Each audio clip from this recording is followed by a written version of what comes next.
আমাদের বাড়িতে যেমন যেদিন যেটার জন্য কেনাকাটা করতে যাচ্ছি, স্পেশাল ওকেশন কি রে আমার শোনা খুশির খাবে এদিনটাকে জীবন দিল। আর টাইটেল থাম্বনেল দেখে হয়তো অনেকে বুঝতে পেরে গেছেন কিছু কেনাকাটা করার আছে, তাই বড় বাজার যাব সুদিতে। আসসালামু আলাইকুম, গুড মর্নিং সবাইকে। কেমন আছেন সবাই? আশা করছি অনেক ভালো আছেন। আমিও আলহামদুলিল্লাহ অনেকটা ভালো আছি। আর একে দেখে নিশ্চয়ই অনেকেই বুঝতে পেরে গেছেন যে আমি কোথায় আছি। আমি এসেছিলাম কলেজ। ব্লগ করার কোনো ইন্টেনশনই ছিল না কারণ আমি একটু কাজ ছিল, সেটা মিটিয়ে ভেবেছিলাম যে বাড়ি চলে যাব, কিন্তু স্যার আমাদেরকে প্রজেক্ট দিয়ে দিয়েছে, বসে বসে করতে হবে, তারপরে যাব। আর টাইটেল থাম্বনেল দেখে হয়তো অনেকেই বুঝতে পেরে গেছেন কিছু কেনাকাটা করার আছে, তাই বড় বাজার যাব সুদিতে। বলতে কি বলছিস বল। আমি কিছু বলতে চাই না, লিখতে হবে এখন সব মাথাতে, মানে কি বলবো, অনেক বড় প্রেশার পড়ে গেছে, কারণ লেখা না কমপ্লিট হলে স্যার আমাদেরকে বাড়ি যেতে দেবে না বলে দিয়েছে। তাই ঝালমুড়ি নিয়েছি ক্যান্টিন থেকে, ঝালমুড়ি খাবো, লিখবো, তারপর লেখা কমপ্লিট হলে বাড়ি যেতে পারবো। এদিকে চলো।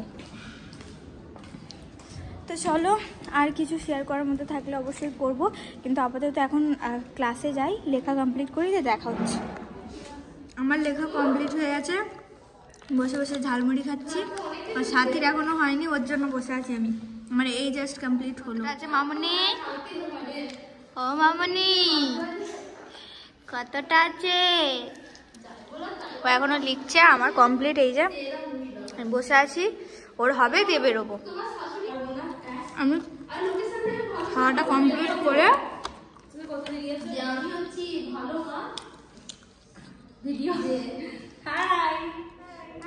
ওরা গিয়েছিল আমাদের ওখানে অরণ্য পার্ক ঘুরতে, স্টোরি দিয়েছে, আমি দেখে ওকে আমি বলছি আমার বাড়ির কাছে, তুই আগে বললি না তাহলে আমার বাড়ি আসতিস।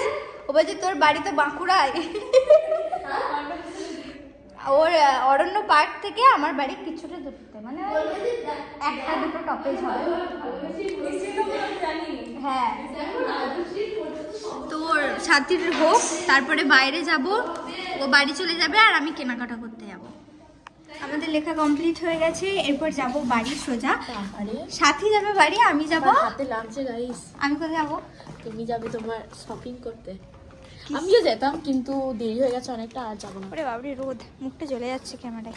বাবা, ওকে আমি বলছি যে যেতে, ওকেও আমি যেতে বলছি, কিন্তু ও তো যাবে না।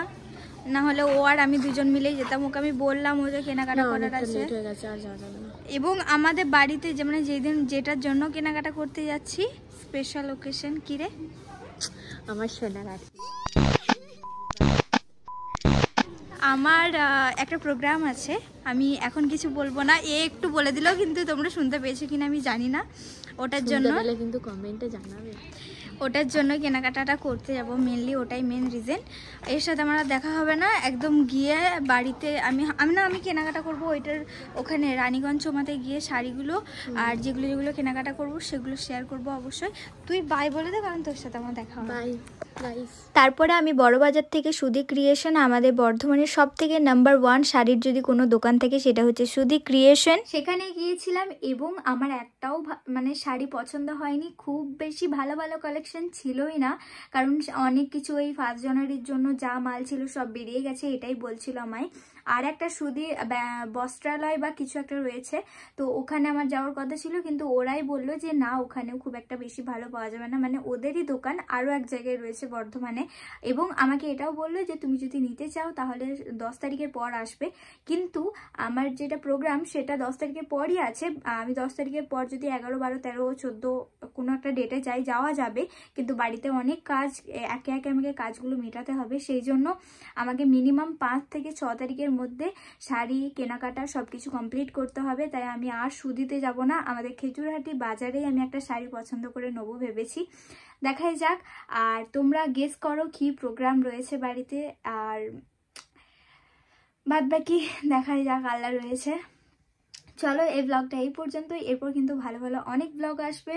আর সাবস্ক্রাইব করে দাও চ্যানেলটা, বেশি করে শেয়ার করো, এই ব্লগটা শেয়ার করো। আর জানি তোমাদের আমার ব্লগগুলো দেখতে ভীষণ ভালো লাগে। টাটা, বাই, দেখা হবে নেক্সট কোনো মিনি ব্লগে। আল্লাহ হাফিজ।